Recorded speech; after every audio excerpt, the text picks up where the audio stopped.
The night of October 12, 2025, descended into chaos over Moscow as Ukrainian drones ignited a dramatic assault, turning the city's skyline into a tableau of fire and fury just past 10 p.m. PKT. The attack, a brazen escalation in the ongoing conflict, targeted a cluster of high-rise towers in the Moscow City Business District, where a 50-story office block, the VTB Tower, erupted into a blazing inferno after a direct drone strike. The initial explosion, captured on live CCTV feeds and shared across X at 7:35 p.m. local time, 10:05 p.m. PKT, sent a fireball roaring upward, shattering windows across the 30th floor and casting a hellish glow over the Moskva River. Smoke billowed in thick, black plumes, visible from kilometers away, as secondary blasts from stored fuel ignited lower floors, turning the sleek glass facade into a cascading torrent of flame. "It's like a movie, fire raining down," tweeted Olga Kuznetsova, a resident in a nearby apartment, her video showing embers drifting like malevolent snowflakes against the darkened sky. The strike, part of an operation dubbed Skyfire Retribution by Ukrainian sources, deployed over 35 drones, sleek, AI-guided variants equipped with thermobaric warheads, aiming to cripple Moscow's financial nerve center. Russian air defenses, already stretched thin from the morning's grid assault, downed 19 drones over the capital, but the remainder evaded the net, their low-altitude flight paths hugging the city's riverbanks to dodge radar. The VTB Tower hit was the crescendo. A drone, no larger than a delivery bot, launched its payload at 7:33 p.m., the missile streaking in a fiery arc before impact. Thermal imaging from OSINT analysts, posted within an hour, revealed heat signatures spiking to 1,200 degrees Celsius, melting steel supports and triggering a partial collapse of the 35th floor. Adjacent towers, including the Imperia and Federation complexes, sustained shrapnel damage, their glass facades spider webbing under the shockwave. Firefighters, arriving by 7:45 p.m., battled the blaze with aerial water drops, their helicopters silhouetted against the inferno as sirens wailed through the deserted financial district. Pandemonium gripped the city as the attack unfolded. The Moscow City area, usually a hive of late-night activity, emptied as security protocols locked down the district, evacuating 15,000 workers and residents. Traffic on the Third Ring Road snarled into a standstill, headlights piercing the smoky haze as drivers abandoned cars to flee on foot. Metro stations beneath the towers halted, stranding commuters in dimly lit platforms, their phones lighting faces etched with disbelief.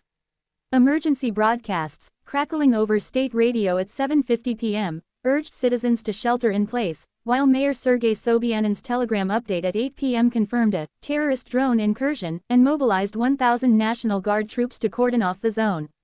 Power flickered across the district, a lingering effect of the morning's grid sabotage, complicating rescue efforts as elevators stalled and stairwells filled with smoke. One viral clip, geolocated to the ephemeral city mall, showed shoppers scrambling as ceiling sprinklers triggered, the sound of breaking glass punctuating their retreat.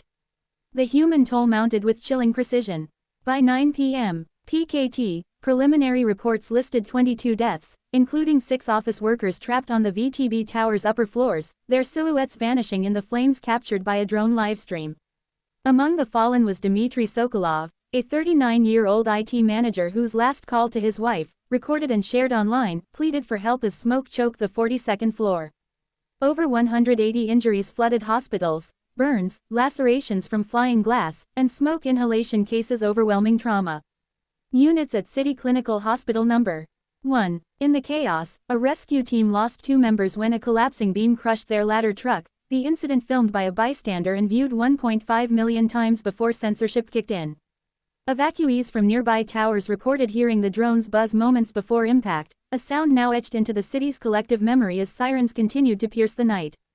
Footage of the assault, smuggled out via encrypted channels, painted a visceral picture.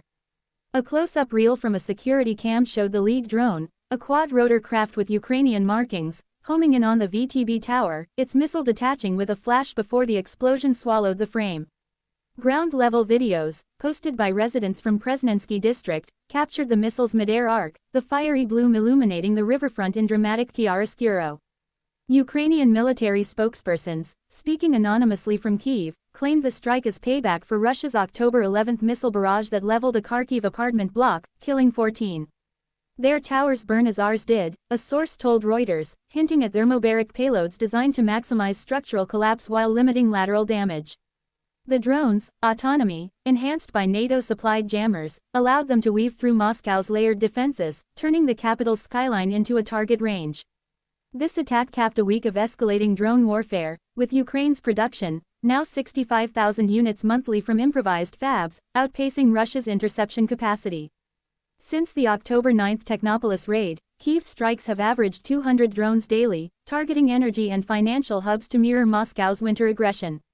The VTB hit, analysts noted, aimed to disrupt Russia's $3 trillion economic engine, with early estimates pegging losses at $600 million in property and trade halts.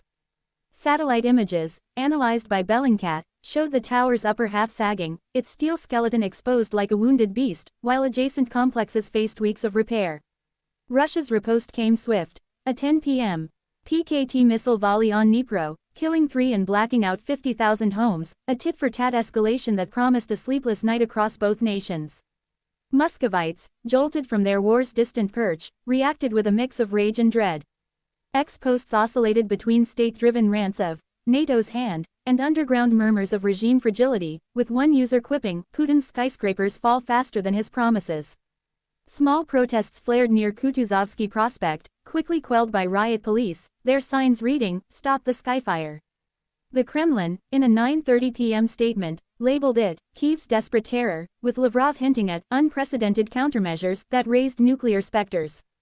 NATO, monitoring from Brussels, condemned the cycle while rushing anti-drone systems to Ukraine, where President Zelensky, in a midnight address, vowed their Inferno's light our resolve. Amid the wreckage, resilience flickered. Fire crews from across the Moscow region converged, their hoses arcing water against the VTB blaze, while volunteers distributed blankets to evacuees huddling in red squares glow. A street artist, dodging patrols, sketched a phoenix amid the tower's ruins, its wings ablaze yet rising. For Ukraine, the strike was a psychological thrust, proving no Russian bastion inviolate. The skies, once Moscow's domain, now buzzed with mutual peril. By 11 p.m. PKT, as helicopters doused the Inferno's remnants, the city breathed a tentative sigh. Streetlights flickered on, casting long shadows over shattered glass and smoldering steel. Cafes reopened to shell-shocked patrons, their murmurs blending with the hum of generators. Yet scars lingered. A child's drawing of a fiery bird taped to a barricade, a makeshift shrine of flowers at the tower's base. The attack hadn't felled the Kremlin, but it had burned away its aura of untouchability, humanizing the war's toll.